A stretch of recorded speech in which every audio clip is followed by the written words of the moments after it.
J'espère que vous allez bien, j'espère que vous vous portez bien. Vous connaissez nos rythmes de diffusion et de production et notre rythme de travail. D'habitude, on vous laisse tranquille les soirées. On vous laisse tranquillement profiter de vos soirées. On ne vous harcèle pas beaucoup. On ne vous demande pas votre attention parce qu'on estime que nous avons diffusé des émissions importantes la journée. On vous laisse, je sais que beaucoup d'entre vous rentrent le soir, après une journée de travail. Ils regardent l'ensemble de nos émissions. Ils nous préparent des questions. Ils nous envoient des commentaires et des suggestions.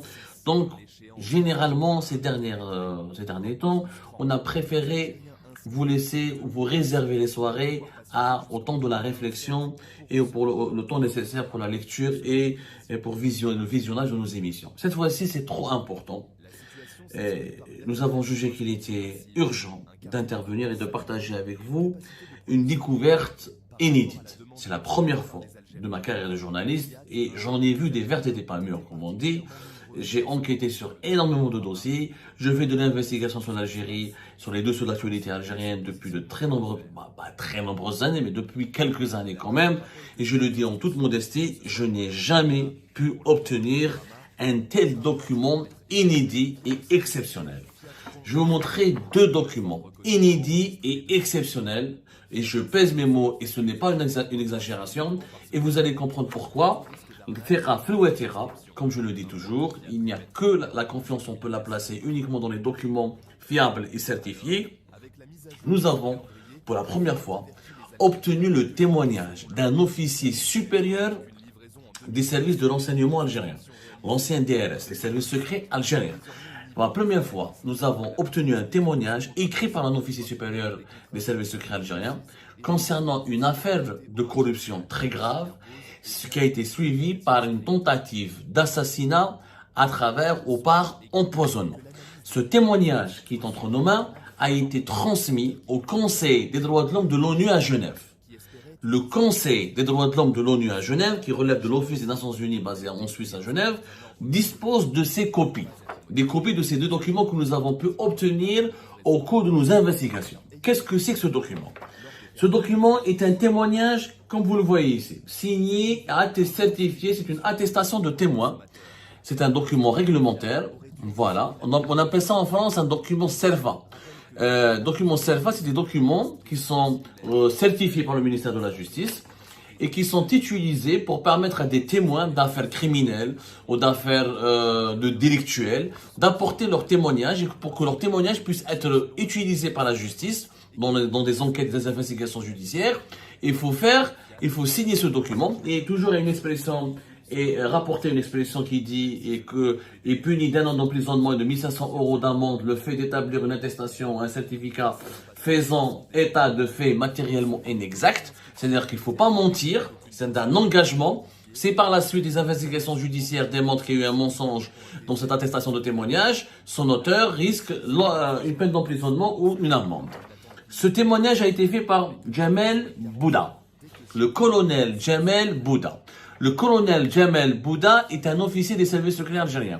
Il a fait l'essentiel de sa carrière au sein de la direction de la documentation de la sécurité extérieure, la DDSE, ou ce qu'on appelle aujourd'hui la DGDSE, la Direction générale de la documentation de la sécurité extérieure, qui est l'agence de renseignement du service de renseignement extérieur. Il a travaillé durant les années 90 comme chef de bureau de sécurité de liaison de l'ambassade d'Algérie à Niamey au Niger. Il a travaillé aussi comme chef de bureau de sécurité de liaison à l'ambassade d'Algérie au Bamako. C'était un spécialiste du Sahel. C'était l'un des officiers les plus expérimentés et les plus compétents en matière de lutte contre le terrorisme transnational, notamment dans la région du Sahel et dans la région de l'Afrique subsaharienne. Il a fait d'autres pays d'Afrique subsaharienne selon nos investigations, mais à part le Mali et le Niger. Il a travaillé aussi à Alger dans pas mal de directions et d'organismes importants qui relèvent aussi du service de renseignement intérieur, la DGSI, ou ce qu'on appelait à l'époque du DRS, du général Taufir, la DCSI ou la DCI, la Direction de la sécurité intérieure. Le colonel Bouda Jamel, il est mort l'année dernière, le 8 novembre 2024 à Alger, des suites des complications et des complications assez graves, pour ne pas dire fatales, d'un cancer au poumon. Il est mort à l'âge de 69 ans. Mais avant de mourir, il a laissé un témoignage clé qui a été signé avec le document. Avec sa propre signature. Ce document, il date du 31 juillet 2020. Sa signature, Jamel Bouda. Il a remis toute sa pièce d'identité, naturellement, pour faire ce témoignage.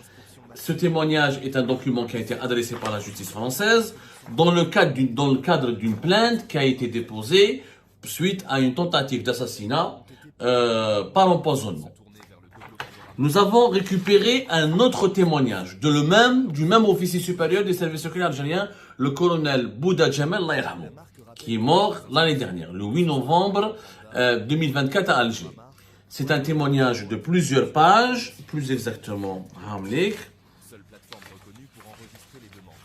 Et à la fin, ça a toujours été signé par lui. Et d'ailleurs, dans ce témoignage, dans cette autre version du témoignage de Jamel Bouda, il y a même, il explique, voilà, le TDT ex-colonel de DRS, ministère de la Défense nationale en Algérie, et donne même son matricule, 1983-180-01-426. Objet témoignage. Donc les autorités algériennes peuvent facilement diligenter une enquête et vérifier l'authenticité de ce document. Qui, je rappelle, Algérie Part et le Conseil des droits de l'homme de l'ONU sont les deux instances pour le moment qui disposent de ces documents exclusifs qui ont été déposés dans le cadre d'une requête pour saisir le Conseil des droits de l'homme de l'ONU pour des abus de pouvoir et des violations des droits humains dont ont été victimes deux chefs d'entreprise, une femme et un homme. Il s'agit de M. Mehdi Bouslama et de Mme Nawel Qarab Bouslama. Alors, un petit rappel des faits. Comme je sais, vous avez suivi nos émissions sur ce dossier. Algérie Part s'est emparé d'un dossier très grave. Quand je dis le mot inédit, c'est pas pour me répéter parce que c'est la première fois que nous avons des chefs d'entreprise. D'habitude, le Conseil des droits de l'homme de l'ONU est saisi dans la majorité de toutes les requêtes qui sont déposées contre l'État algérien sont des requêtes qui ont été déposées par des activistes politiques, des opposants politiques, des membres des activistes de la société civile ou des journalistes indépendants, etc. Cette fois-ci, nous avons deux chefs d'entreprise. Mehdi Bouslama, Nawel Qarab Bouslama, qui dirigeait le groupe privé BMI, spécialisé dans la pression bancaire et dans les activités immobilières. Ils ont été victimes d'une tentative de chantage et de racket et ils ont été harcelés, menacés, intimidés et contraints de payer un pot de vin et pratiquement forcés de verser un pot de vin de l'équivalent de 2 millions d'euros alors qu'ils dirigeaient un projet immobilier à Boudoué dans la wilaya de Boumerdès entre 2013 et 2014 pour construire 1430 logements au profit du département de l'action sociale du ministère de la Défense nationale. Ils refusent de verser ce pot de vin et leur vie bascule dans un cauchemar extraordinaire et tout simplement aux proportions tragiques. Leur vie devient un cauchemar. L'entreprise familiale, elle est bloquée. Les activités de cette entreprise sont gelées. Le terrain sur lequel ils devaient faire leur projet immobilier a été saisi. La banque qui leur a prêté le crédit bancaire, la Kenneth Bank, les a poursuivis, etc., les a asphyxiés. Les deux chefs d'entreprise ont tout perdu. Mais le scandale ne s'arrête pas là, puisqu'en 2017, Madame Nawel Qarab Bouslama est victime d'un empoisonnement au cyanure à Alger, un empoisonnement que nous avons démontré dans une précédente émission en vous montrant tous les documents qui attestent de la véracité de cet empoisonnement et qui seraient liés à son engagement dans la dénonciation de ce qu'elle avait subi, elle et son mari, comme opération de racket, de chantage et une opération de corruption.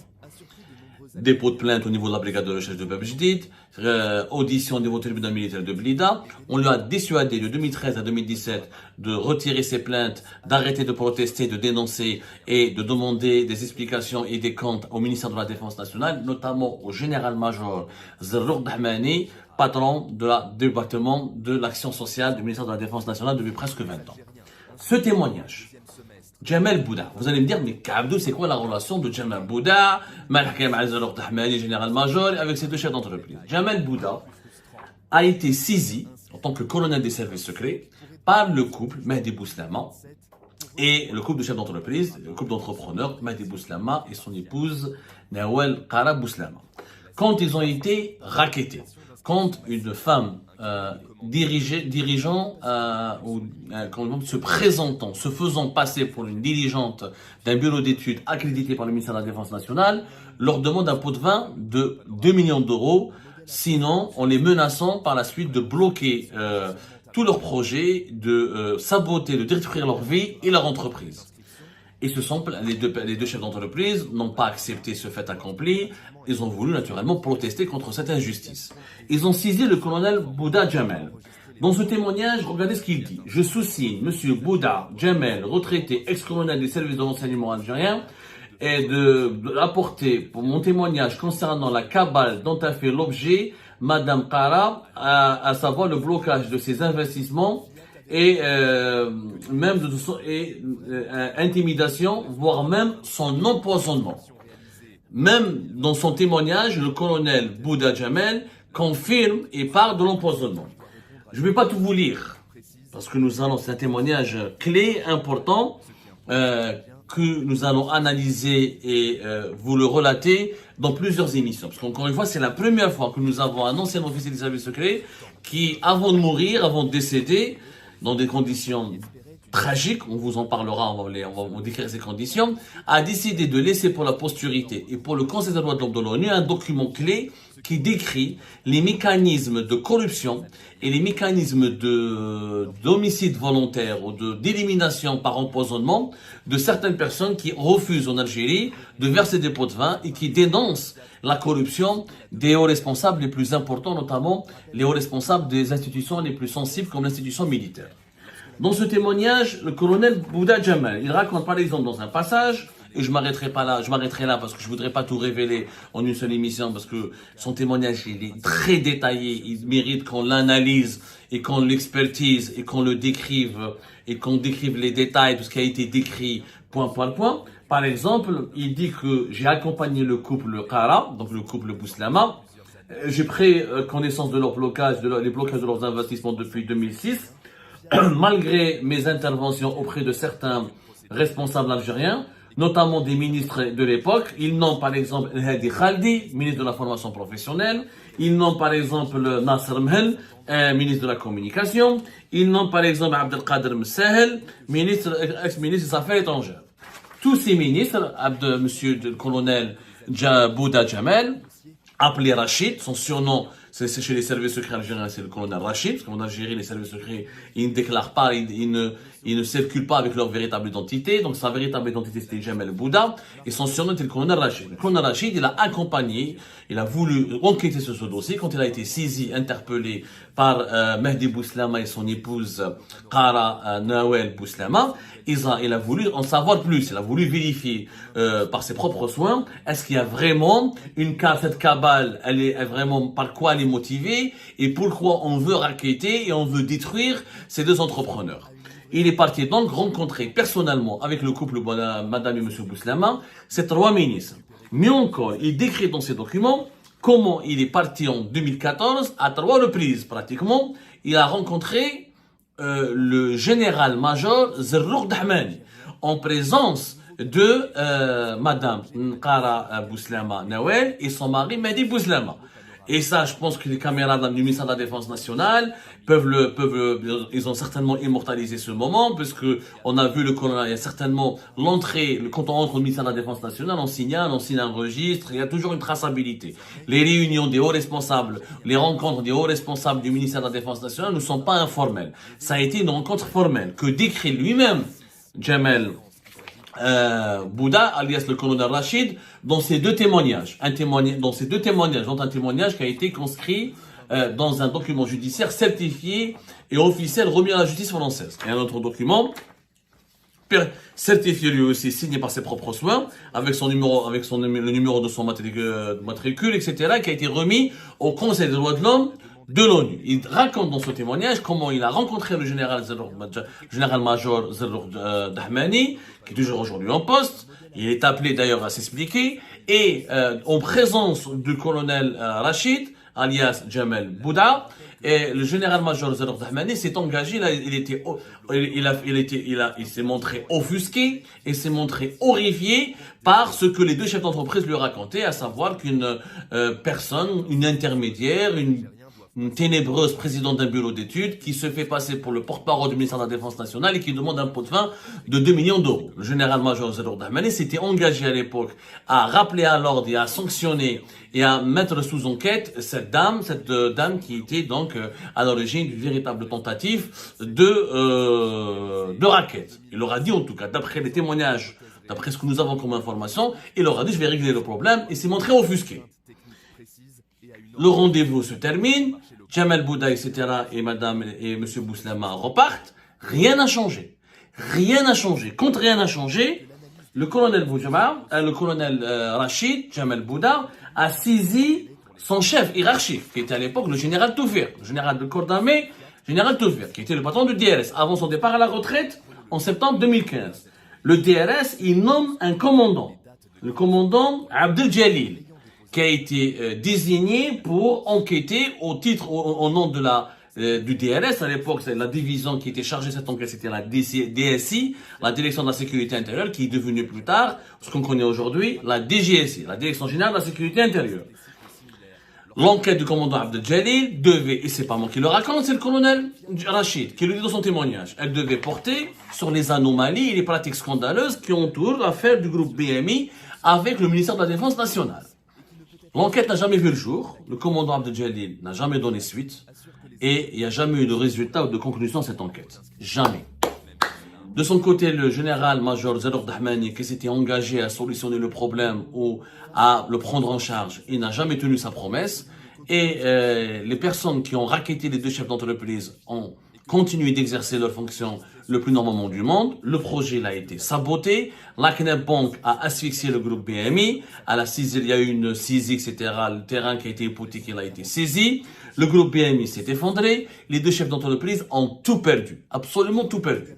Mais ça ne s'arrête pas là, puisque en octobre 2017, et c'est pas moi qui le dis, c'est dans ce passage-là, du témoignage du colonel Rachid, en octobre 2017, Madame Qara, lors de ses soins dentaires dans une clinique à Alger, a été empoisonnée.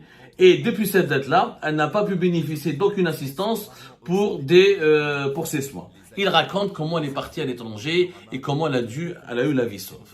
C'est un témoignage d'un colonel des services secrets algériens qui raconte tout et qui démontre et qui dévoile que non seulement les services secrets n'ont pas voulu, ont essayé d'enquêter, que l'enquête a été étouffée, qu'elle n'a jamais été suivie de conclusion, que non seulement un responsable du ministère de la Défense nationale, le général-major Zelour Dahmani, a rencontré les victimes d'une tentative, d'une opération de corruption, qui leur a menti et qui n'a jamais solutionné le problème.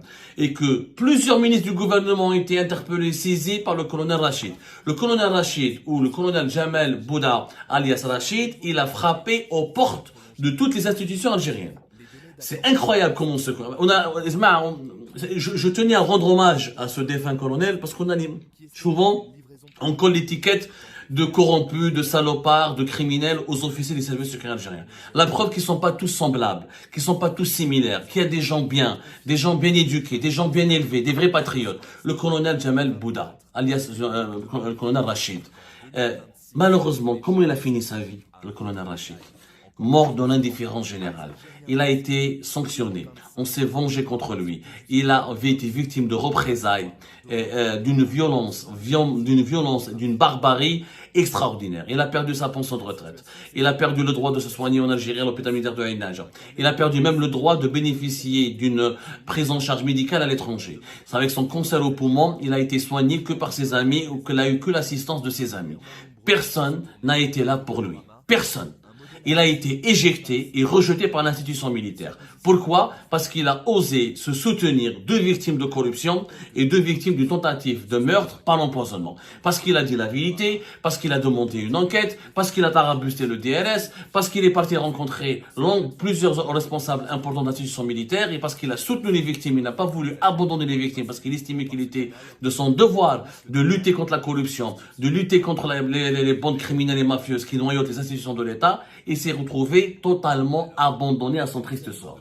Voilà un autre document qui date du 6 juin 2017, signé par le colonel Jamel Bouda, alias Rachid, dans lequel il raconte lui-même comment il a été privé de sa retraite, comment sa retraite a été bloquée, que c'est les indemnités d'invalidité que le ministère de la Défense nationale devait lui verser sont bloquées depuis 2013, depuis le 16 septembre 2013.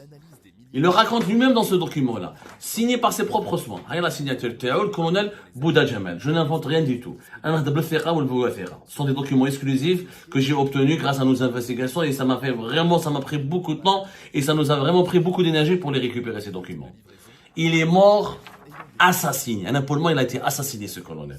Quand on prive quelqu'un d'une pension de retraite, quand on prive qu'un officier des services secrets d'une prise en charge médicale à l'étranger, quand on refuse de le soigner, quand on refuse de lui verser son dû et ses indemnités, ça signifie quoi? Ça signifie qu'on a voulu l'exécuter pour lui faire payer le courage dont il avait fait preuve et la lucidité dont il avait fait preuve en soutenant deux victimes civiles, de l'arbitraire, d'une tentative de meurtre par empoisonnement et d'une opération de corruption caractérisée.